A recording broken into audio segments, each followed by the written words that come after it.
Welcome to the Upside Down Kingdom. This is episode 1 of 15 in our demolition series. Quite a series ahead of us. Season 1 has 2 phases. Phase 1, that's episodes 1 through 7, demolishes personal idols, self-reliance, intellectualism, corruption, hypocrisy, comfort, ego. And then phase 2, episodes 8 to 14, we turn to the big stuff. We demolish systemic idols. With episode 15 as the finale, standing in the rubble, ready to rebuild. It is a huge roadmap. But before we dive in, we need to be clear. Right. We're not theologians, we're practitioners, and we're only about 2 months into this really intensive Bible study. This is teaching from the valley, not the summit. Yeah. We're absolutely wrestling with this stuff in real time, right alongside you. Exactly. And honestly, looking at the notes for today, wrestling feels right. I mean, usually in a deep dive, we're looking for the life hack, the little tip to optimize our morning. The quick win. The quick win. But looking at this, I don't think easy is on the menu today. Yeah. No, definitely not. We are not here to optimize your current life. We are here to dismantle the underlying operating system that's running it. Dismantle. Okay. In fact, if we do our job right today, this should probably bother you. A lot. A lot. Great. Well, I guess that fits the tagline for the whole series, right? It does. If the gospel doesn't offend you, you haven't understood it yet. And today's deep dive is laser focused.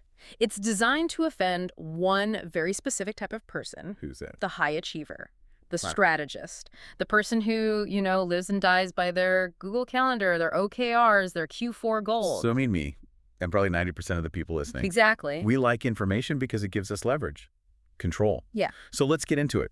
You've laid out this conflict between two systems, the binary algorithm and the kingdom algorithm. Right. And these aren't just, fancy terms. They are two completely different ways of navigating reality. One is how the world works, and the other is how the kingdom works. Yeah.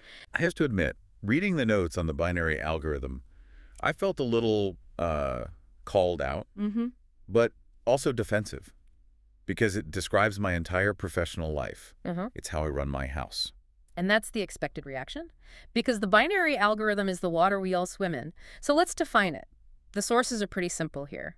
The binary algorithm is input equals output.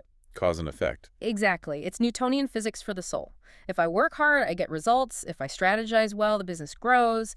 If I, read all the right parenting books. My kids turn out okay. Right. It's a linear equation. X amount of effort gets you Y amount of reward. Okay, but what is wrong with that? That just sounds like being responsible. It sounds like competence. It is competence. That's why it's so seductive. It appeals to our desire to be, capable. But you're saying it's an idol we have to demolish? I mean, God gave me a brain, right? He gave me a will. Yeah. If I don't take control, if I don't plan, everything falls apart. Yes. If I don't set the KPIs, the team misses the target. That's just being a good steward of my resources. So are you saying strategic planning is a sin now? No. Because that feels like we're just drifting into, I don't know, negligence, passivity. Well, let the fear talking. Yeah. And it's a valid fear. Yeah. But let's look at what's really driving that responsibility. The binary algorithm is transactional. Right. It's all human hustle. It's the belief that you are the main variable in the whole equation. Yeah. You put in the effort, you get the outcome. It's a closed system. But it works. I mean, look around. Look at Western civilization, the skyscrapers, the Fortune 500. That system obviously works. It does work.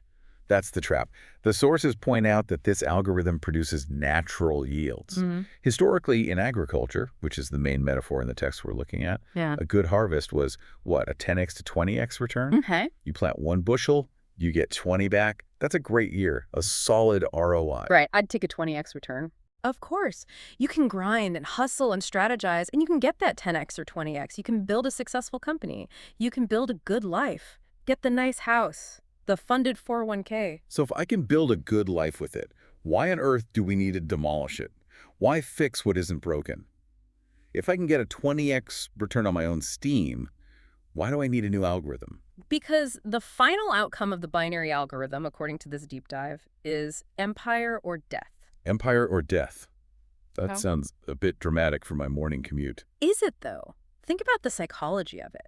If the outcome depends entirely on your input, on your control, what do you have to do? You have to protect it. You have to build a fortress. You're constantly fortifying your life, your reputation, your finances.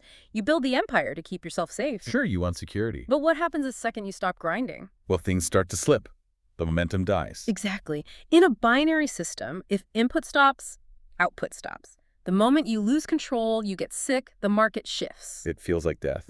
It is. Okay, I feel that. That anxiety of, if I stop spinning all these plates, they are going to crash.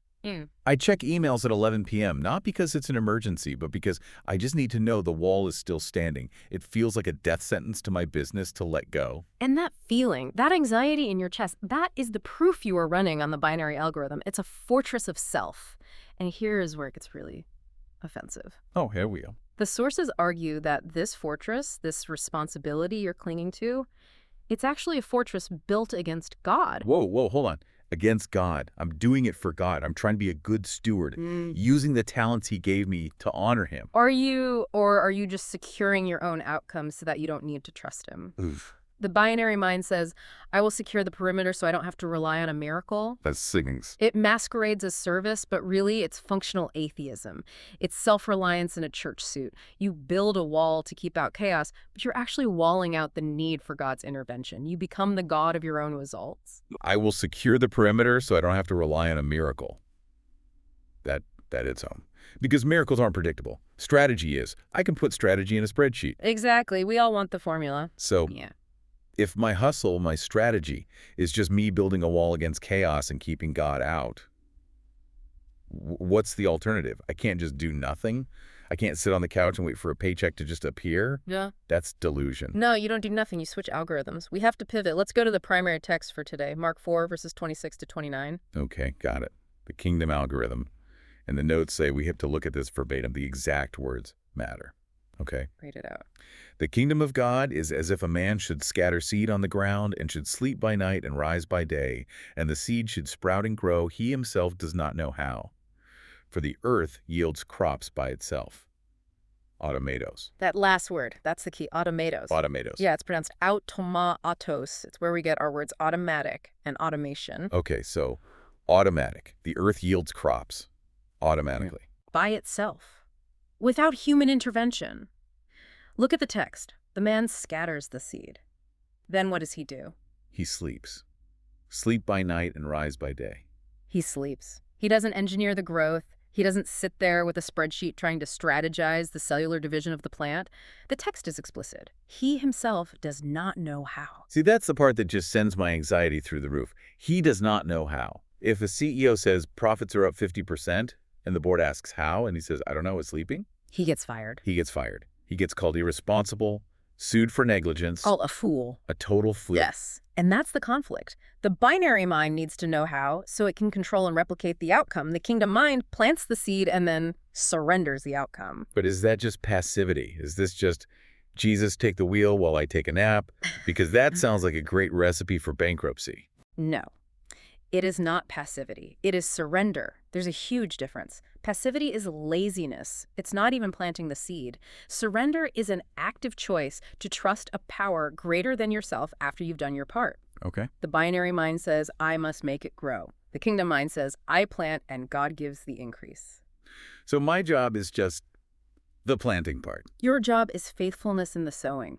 You do the work. You scatter the seed. You make the call. You write the code. But the growth mechanism, the thing that turns that effort into a result, that's automatos. It's divine automation. It's admitting I can't actually force the result. Exactly. You can force a sale maybe, but you can't force customer loyalty. You can force a kid to comply, but you can't force a change of heart. The life part, the growth, that's God's domain. And here's why it's so important. The yields are completely different. Right, the math. You said my hustle, the binary algorithm, gets me a 10 or 20x return, a normal, good harvest. Correct. Respectable, it pays the bills. But look at what the kingdom algorithm produces. Back up just a few verses to Mark 4, verse 8. Okay, Mark 4.8. But other seed fell on good ground and yielded a crop that sprang up, increased, and produced. Yeah. Some 30-fold, some 60, and some 100. 30, 60, 100-fold. Now we just hear big numbers. But for a first-century farmer in that rocky Galilean soil, 100-fold harvest isn't just a good year. It's what? It's impossible. Impossible. It's supernatural. It's like winning the lottery. It means the yield is completely, wildly disproportionate to the initial input. So the binary system is linear. I put in 10 units of work, I get back 10, maybe 15. The kingdom system is exponential. That's it. You cannot hustle your way to a hundredfold harvest. It is physically impossible. You can't wake up early enough or drink enough coffee to manufacture a miracle. So the choice becomes, do you want the results you can manufacture or the results only God can produce? Well, when you put it like that, I want the 100x return. Who wouldn't? But giving up the control to get there, that is terrifying. You're asking me to trade a guaranteed 10x for a potential 100x, and the mechanism is sleeping. It's trusting.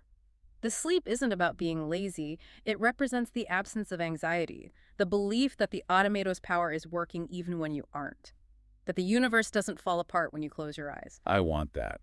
I really do. I want that kind of rest. But I feel like there's a catch. Oh, there is a huge catch. It gets worse. Or better, depending on your tolerance for being offended. Great. I was waiting for the other shoe to drop. We have to look at the parable of the mustard seed. This is where the scandal of the shade comes in. This is where it all gets very uncomfortable. Okay, Mark 4, verses 30 to 32. Let's read it. Like a mustard seed, which, when it is sown on the ground, is smaller than all the seeds on earth.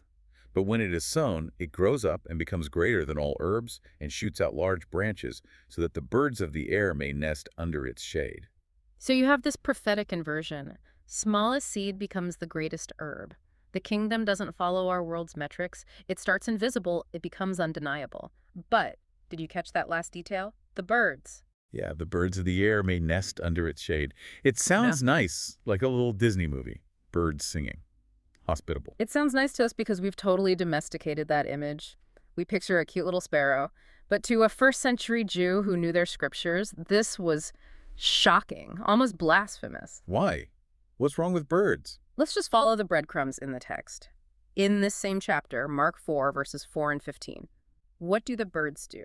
Let me see. Verse 4 says the birds came and devoured the seed. And verse 15 explains that Satan comes immediately and takes away the word. Right. So in the immediate context, birds aren't cute. They represent Satan, the enemy of the seed. Okay.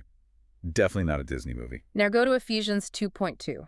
Who is the prince of the power of the air? Satan again. Birds of the air. Right. I see the connection. And if we go back to the Old Testament, which Jesus' audience knew by heart, look at Ezekiel 17 and Daniel 4, the image of a great tree with birds nesting in it. That was used to describe Gentile empires. Babylon, Assyria, the literal enemies of Israel. Wait, hang on. Are you saying what I think you're saying? I'm just reading the text.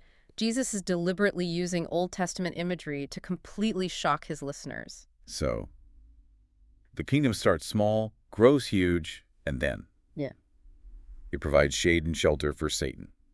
For enemies. That makes no sense. I thought the whole point was to build a fortress against the enemy, to keep the bad guys out. And that is the synthesis. That is the offense. The binary algorithm, the way of the world, builds a fortress to keep enemies out, to crush them, to be safe from them. Right. Walls, gates, security systems. If I build a business, I want to crush the competition. That's how you survive. But the kingdom algorithm grows a tree so large, so full of life, that it provides shade for its enemies. Whoa. Think about what that means.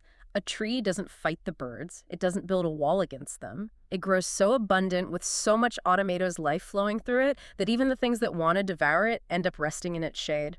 That is completely backward. It feels so unsafe. It is unsafe to the ego. It's unsafe to the fortress builder. The fortress builder wants to destroy the enemy. The kingdom builder shelters them. It's the ultimate power move. A fortress says, I am afraid of you, so I'm keeping you out. A tree says, I am so full of life that your presence can't threaten me. In fact, I will bless you. That just wrecks me, because every time I'm stressing about protecting my territory or crushing the competition, I'm in that fortress mindset. I'm trying to get my 10x and keep the birds away. I see everyone as a threat. Exactly. You see competitors as threats, the culture as a threat, your neighbors as a threat. So you build walls. But the invitation of the upside-down kingdom is to stop building the wall and start growing the tree. Trust the seed. Sleep, and let the automatos power of God produce a harvest big enough to shelter even the people who oppose you. That changes everything. It changes how I view my anxiety. My anxiety is just me trying to play God because I don't trust the seed. And that is why the binary algorithm always leads to empire or death. If you're the one making it grow, you can never, ever rest. The wall always needs another brick. The enemy is always at the gate. But the kingdom farmer, he sleeps. Man. Okay, that is That's a lot. We just dismantled my entire life strategy in like 15 minutes. It is, and we're just getting started. This is just the foundation. So, to summarize, we have two algorithms. You can grind for that 10x return with the binary algorithm. Input equals output. You can build your fortress. But the cost is you have to sustain it forever. And you live in anxiety treating everyone as a threat. Or you can surrender. You plant the seed. You trust the automatos' growth, God's automatic power, and you aim for a 30, 60, or 100x return. But the cost is your control. You have to let the walls down. You have to risk looking like a fool who just sleeps. And that tree you grow just might end up shading the very people you've been trying to keep out. That's the gospel. This leaves us, and you, with a pretty heavy question for the week.